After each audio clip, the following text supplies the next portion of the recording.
आपको किसी ने चेक दिया और वो चेक बाउंस हो जाता है, फिर आप उसके खिलाफ कॉम्पिटेंट कोर्ट में जाकर केस करते हो। कॉम्पिटेंट कोर्ट में जैसे ही उसके खिलाफ आप केस करते हो, आपको लगता है कि जो कोर्ट है उसने उसने कॉग्निजेंस कर दिया है उसके खिलाफ और उसको समन इशू कर दिया है। कुछ दिन बाद फिर जो एक्यूज पार्टी है वो हाई कोर्ट जाकर पूरे प्रोसीडिंग्स में स्टे ले आती है, मतलब पूरे कॉग्निजेंस में ही स्टे ले आती है। पूरी ट्रायल है वो नीचे की रुक जाती है। अक्सर इस देश में देखा गया है कि जैसे ही 138 के केस फाइल होते हैं, जो एक्यूज पार्टी है वो हाई कोर्ट में जाकर स्टे लाने की कोशिश करती है ताकि नीचे की ट्रायल रुक जाए। सुप्रीम कोर्ट इसमें स्थिति बहुत क्लियर करती है कि अब जो है, अगर आपकी कॉग्निजेंस में अगर आपका केस है तो आपको स्टे मिलेगा या नहीं मिलेगा। हाई कोर्ट उसमें इंटरफेयर करेगी या नहीं करेगी, जानेंगे इस लैंडमार्क जजमेंट में। इस जजमेंट के फैक्ट्स को हम जानेंगे, इस जजमेंट के लॉ को हम जानेंगे और हम 138 के कानून को जानेंगे और आपको बताएंगे कि अगर आपके आपके खिलाफ कोई 138 का केस होता है तो आप हाई कोर्ट में स्टे ले सकते हो या नहीं ले सकते हो। इसको जानने के लिए आपको ये वीडियो अंत तक देखना पड़ेगा। मैं आपका लीगल दोस्त advocate Satyam Kharbanda from legal blogs. Channel को सब्सक्राइब कीजिए, लाइक कीजिए ताकि आपको इस तरह के इंफॉर्मेटिव वीडियो मिलते रहें। दोस्तों, मैं आपको एक जरूरी अनाउंसमेंट देना चाहता हूं वीडियो शुरू करने से पहले कि आपको अगर कानूनी समस्याएं हैं तो लिंक पे क्लिक कीजिए, फॉर्म को फिल कीजिए। दोस्तों, आज हम बात करें चेक बाउंस के केसेस की और चेक बाउंस केसेस में दिए जाने वाले स्टे की वजह से जो पूरी ट्रायल है वो स्टे हो जाती है और जो ट्रायल में प्रोसीडिंग्स है उसमें कई साल लग जाते हैं और आपको जस्टिस नहीं मिल पाता। हाल ही में ऐसा हुआ, Ratish Babu versus state of Delhi 2022 supreme court. इस केस को जानने से पहले इस केस के फैक्ट्स को हम जान लेते हैं। जैसे उस पर्सन ने उस कंपनी में इन्वेस्ट किया, उसको शेयर अलॉट हो गए। जैसे ही उसको शेयर अलॉट हुए, कुछ दिन बाद दोनों के बीच में डिस्प्यूट हो गया। इनके बीच में अंडरस्टैंडिंग थी कि तुम जो है शेयर वापस कर दो, तुम्हें उसके बेस पे जो पैसे हैं वापस हो जाएंगे। जैसे उसने वो शेयर वापस करे, उस इन्वेस्टमेंट के बेस पे कंपनी ने उसको चेक दिया। जैसे ही उसको वो चेक दिया, उसने वो बैंक में प्रेजेंट किया। जैसे ही उसने वो बैंक में प्रेजेंट किया, वो चेक बाउंस हो जाता है। जैसे कि आपको इस 138 के लॉ के बारे में पता है, लॉ में पहले नोटिस दिया जाता है। ऐसे ही इस केस में भी उसने कंपनी को नोटिस दिया। जैसे ही उसको नोटिस मिला कंपनी को, उसने पैसे वापस नहीं करे फिर भी, तो वो पर्सन फिर 138 में उसके खिलाफ क्रिमिनल कंप्लेंट फाइल करता है। जैसे ही 138 कंप्लेंट होती है, कंपनी पहुंचती है हाई कोर्ट में और हाई कोर्ट में कंपनी ये कहती है कि मेरे खिलाफ जो मुकदमा है वो उसमें जो कॉग्निजेंस लिया गया है ट्रायल कोर्ट ने और मेरे को जो समन इशू किया गया है और मेरे को जो लीगल नोटिस दिया गया है वो सरासर गलत है, क्योंकि मेरे खिलाफ कोई लीगली रिकवरेबल डेब्ट नहीं है, तो मैं 138 का ट्रायल क्यों भुगतूं। हाई कोर्ट इससे असहमत होता है और जो पिटीशन है उसको डिसमिस कर देता है। जैसे ही वो पिटीशन डिसमिस होती है, वो जो कंपनी है वो पहुंचती है सुप्रीम कोर्ट। जैसे ही वो कंपनी सुप्रीम कोर्ट में पहुंचती है, कंपनी के लॉयर ये आर्गुमेंट करते हैं कि जो 138 का बेसिक प्रिंसिपल है वो ये है, there should be legally recoverable डेब्ट।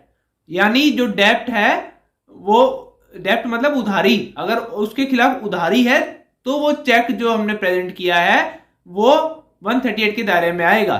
अगर हमने कोई डेब्ट ही नहीं लिया, उसके बेसिस पे हमने चेक नहीं दिया है, ये कंपनी लॉ के अंडर आता है, तो जो कंपनी के लॉयर हैं उसने कंपनी लॉ का जो सेक्शन है उसको इंसाइट किया और कहा कि जो कंपनी लॉ का जो सेक्शन है वो ये प्रीव्यू देता है कि हमारे खिलाफ कोई भी 138 का केस नहीं हो सकता।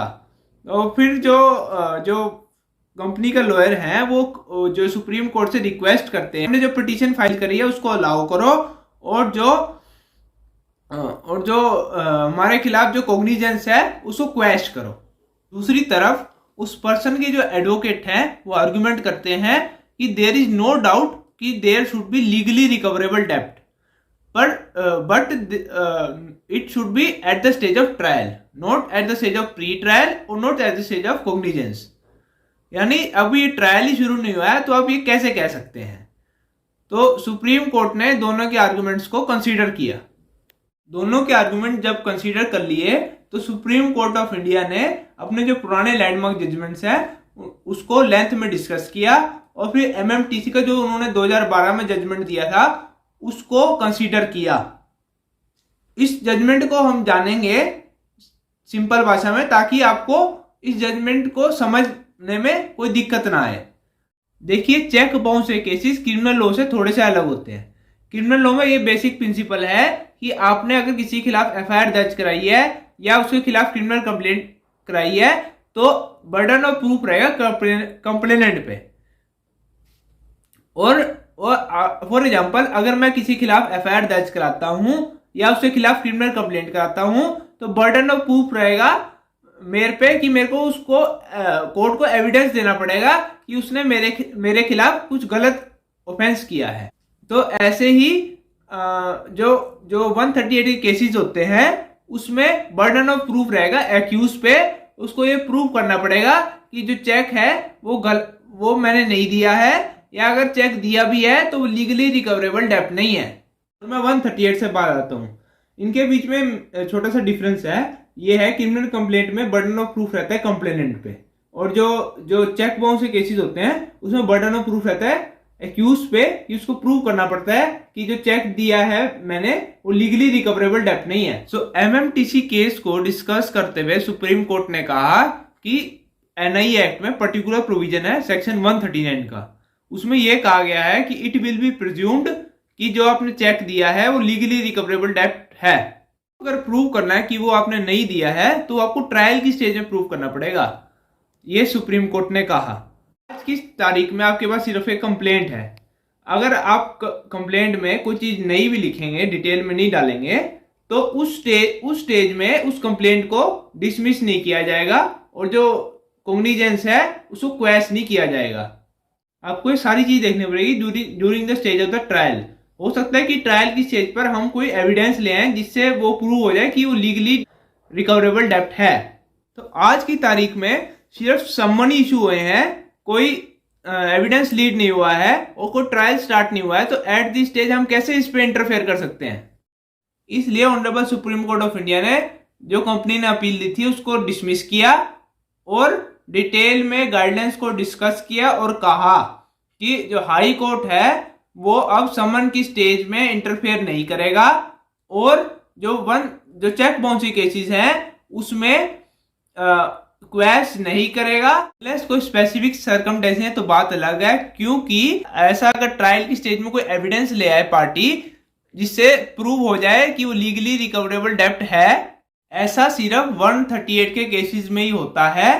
क्योंकि जैसे कि मैं आपको पहले भी बताया था कि 138 के केसेस क्रिमिनल लॉ से अलग होते हैं। इसमें बर्डन ऑफ प्रूफ रहता है एक्यूज पार्टी पे।